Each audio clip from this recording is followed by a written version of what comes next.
បាទសួស្តីបងប្អូននេះទេសភាពផ្លូវពេលព្រឹកផ្លូវដែលខ្ញុំទៅធ្វើការរាល់ថ្ងៃបងប្អូនហ្នឹងហើយឥឡូវមានលក្ខណៈថាលក្ខណៈលិចដោយសារភ្លៀង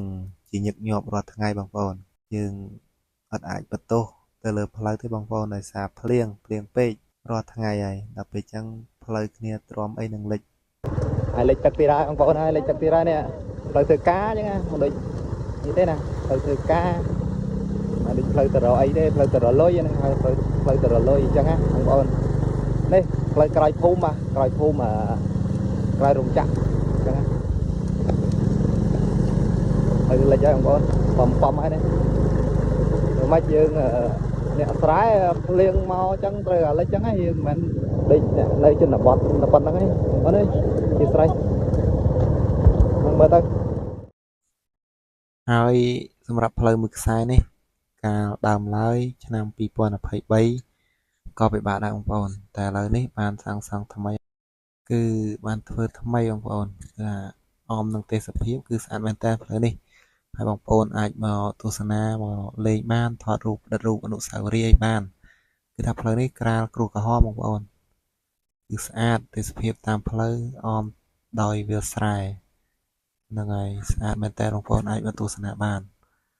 យើងនៅជាប់ភូមិខ្ញុំបានទេបាទបើចង់មកគឺអាចមកបានផ្លូវស្រួលហើយឥឡូវដូចមុនហើយចុះពីខ្នោះជាតិមកត្រង់មកគឺឃើញហើយអូខេហើយមានអីទេគឺស្អាតហ្នឹងហើយនេះទេសភាពនេះមួយទៀតហ្នឹងហើយក្រោយពីពេលដែលខ្ញុំត្រឡប់មកពីធ្វើការវិញគឺខ្ញុំមករកត្រីមកដាក់មងដាក់អីចឹងណាអញ្ចឹងខ្ញុំតែងតែមកដាក់មងរាល់ថ្ងៃហើយខ្ញុំជិះតាមផ្លូវហ្នឹងហ្នឹងហើយនឹងខ្ញុំដាក់មងនៅកណ្ដាលវាលស្រែវាលស្រូវយើងហ្នឹងបានអីទេគាត់ណាផ្គត់ផ្គង់គ្រួសារដែរអត់អីទេបងប្អូនអញ្ចឹងខាងស្រុកខ្ញុំអត់ខ្វះត្រីទេបងប្អូនចង់បានអាចតាក់ទងខ្ញុំបានហ្នឹងហើយដាក់តែមងដាក់តែសំណាញ់ហ្នឹងគឺអាចជាប់បានបងប្អូនហើយចាំឲ្យបងប្អូនទៅទស្សនានេះផ្លូវដែលខ្ញុំទៅនេះផ្លូវទៅរកត្រីណាហ្នឹងមិនដូចមិញផ្លូវទៅរកលុយឥឡូវផ្លូវទៅរកត្រីម្ដងហ្នឹងហើយបងប្អូនមើលទៅហ្នឹងផ្លូវក្រោយភូមិដែរអញ្ចឹងដឹងថារដូវប្រមូលផលហ្នឹងដឹងបងប្អូនយើងពិបាកប៉ុណ្ណាទេផ្លូវស្រូវក៏ជិតទុំហើយផ្លូវក៏លិចទៀតបងប្អូនដោយសារភ្លៀងរាល់ថ្ងៃពេកផ្លូវលិចហើយផ្លូវនេះទទួលរងសម្ពាធខ្លាំងខូចខាតអស់ហើយហើយពីប្រហែលជារដូវកាលថ្មីរាំងជាគណៈកម្មការមេភូមិអីគាត់អាចរៃលុយរៃអង្គាសអីធ្វើជួសជុលអីបានបន្ថែមទៀតអញ្ចឹងសម្រាប់រដូវនេះគឺលិចហើយឆ្នាំនេះលិចខ្លាំង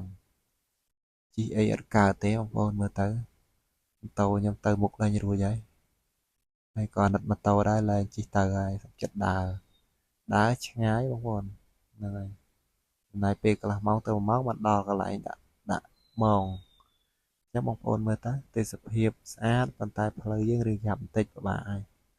នេះស្រូវបងប្អូននេះវាស្រូវធំណាស់មិនទូចទេឥឡូវរត់ទុំហើយចង់ទុំហើយនៅប្រហែលជាមួយអាទិត្យពីរអាទិត្យទៀតទុំអស់ហើយ